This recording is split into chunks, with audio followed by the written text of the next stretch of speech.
भारत को आज़ादी दिलाने में न जाने कितने लोग शहीद हो गए। 1947 में 15 अगस्त को भारत देश आज़ाद हुआ। आप तमाम लोग और हम तमाम भारत के जो लोग हैं वो 15 अगस्त के दिन यौम आज़ादी मनाते हैं और उन शहीदों को याद करते हैं जिन्होंने इस देश के लिए अपनी जान की बाजी लगा दी। वो लोग जिन्होंने कभी इस देश को एक आज़ाद देश के लिए तसव्वुर किया था, आखिरकार उनका वो ख्वाब सन 1947 15 अगस्त को पूरा हो गया था।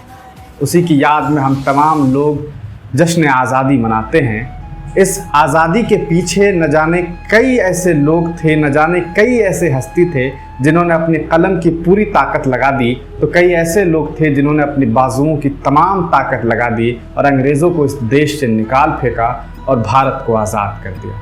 भारत की आज़ादी में कई ऐसे नारे सामने आए जिन्होंने इनकलाब बरपा दिया और ऐसे ऐसे नारे सामने आए जिन्हें सुनने के बाद अंग्रेज़ कांप उठते थे।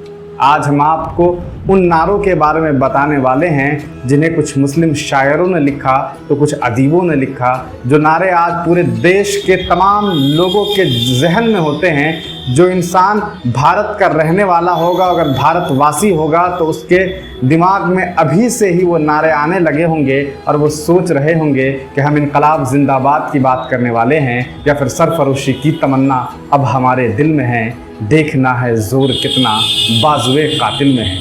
और भी ऐसे कई नारे हैं जिन्होंने अंग्रेज़ों से लड़ने में भारत के तमाम लोगों की कह सकते हैं हिम्मत बनने का एक रोल लिया। तो कुछ ऐसे नारे थे जिसे हमारे देश के क्रांति वीरों ने बैठ करके अपने यारों के बीच में गाया ताकि लोगों को हिम्मत मिल सके और अंग्रेज़ों को इस देश से निकाला जा सके। आज इस कड़ी में हम बात करेंगे उन नारों के बारे में। तो आइए बात करते हैं उन नारों के बारे में। पहला एक नारा था जिसे आप सब ने सुना होगा, जो कि एक नज़्म से ली गई, जिसे शायर बिस्मिल अज़ीमाबादी ने लिखा था, जो कि कह सकते हैं एक अजीम शायर थे। वो लिखते हैं कि सरफरोशी की तमन्ना अब हमारे दिल में है, देखना है ज़ोर कितना बाजुए कातिल में है, देखना है ज़ोर कितना बाजुए कातिल में है। ये वो शेर था जो इनकलाब पैदा करता था और इसे कभी जो हमारे एक बहुत ही मशहूर कह सकते हैं फ्रीडम फाइटर थे, उन्होंने अपने लब पे लिए। और राम प्रसाद बिस्मिल जब एक केस के दौरान अपने साथियों के बीच बैठे हुए थे अदालत में, तब उन्होंने इस शेर को पढ़ा था कि देखना है ज़ोर कितना बाजुए कातिल में है। तो ये जो नारा है वो आप तमाम लोग सुन चुके होंगे और आज हम आपको बता रहे हैं कि आखिर इन्हें लिखा कौन है। तो इन्हें बिस्मिल अज़ीमाबादी ने लिखा है। दूसरा एक बड़ा मशहूर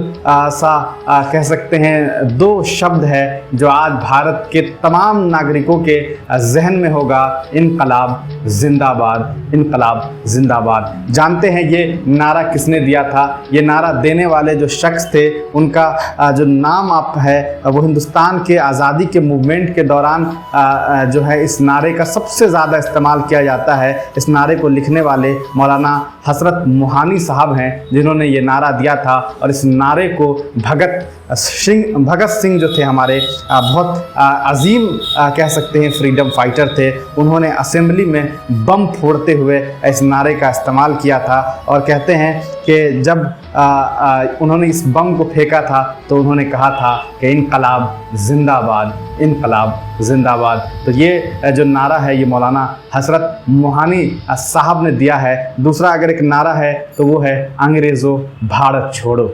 ये वो नारा है जिसे सुनने के बाद अंग्रेज कांप उठे थे और वो सोचने पर मजबूर हो गए थे कि ये वो भारत के लोग हैं जिन्हें कभी हमने ग़ुलाम बना रखा था, अब ये कहते हैं कि अंग्रेज़ों भारत छोड़ो। ये नारा समाजवादी कांग्रेस नेता और बॉम्बे के तत्कालीन मेयर यूसुफ मेहर अली ने दिया था। यूसुफ अली मेहर, ऐसा माना जाता है कि एक मीटिंग के दौरान जो है उन्होंने ये नारा दिया था और इस नारे का इस्तेमाल का जो प्रस्ताव है वो महात्मा गांधी के सामने रखा गया था, जिसे उन्होंने कबूल किया और भारत छोड़ो आंदोलन में इस नारे को सबसे कह सकते हैं आगे रखा गया और नारा दिया गया कि अंग्रेज़ों भारत छोड़ो, अंग्रेज़ों भारत छोड़ो।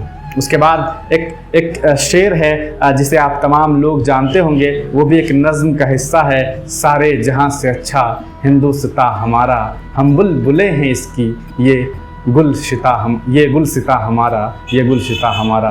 ये जो नज़्म है आप तमाम लोग जानते होंगे और आज भी भारत की पहचान है ये नज़्म। आज जब भी भारत के बहुत सारे लोग जब विदेश में जाते हैं तो इन नज़मों को सुनते हैं। अभी हाल ही में हमारे भारत के प्रधानमंत्री एक विदेश दौरा पे थे, तो वहाँ की जो सरकार थी वो इस नज़्म को जो है वो एक ट्यूनिंग की तरह बजा रही थी, ताकि हमारे वहाँ जो खड़े हुए जवान थे वो जब भारत के प्रधानमंत्री को सलामी दे रहे थे तो इस नज़्म को पढ़ रहे थे, इस नज़्म की बोली पर, इस नज़्म की धुन पर अपनी सैनिकी बल की ताकत दिखा रहे थे और बता रहे थे कि सारे जहां से अच्छा हिंदुस्तान हमारा। इस नारे को देने वाले अल्लामा इकबाल साहब थे, जिन्होंने न जाने कितने शेर लिखे और उनके शेर ने वो ताकत पैदा की हिंदुस्तान के अवाम को, जो अंग्रेज़ों से लड़ने के लिए बहुत इस्तेमाल किया गया। और इन नारों की वजह से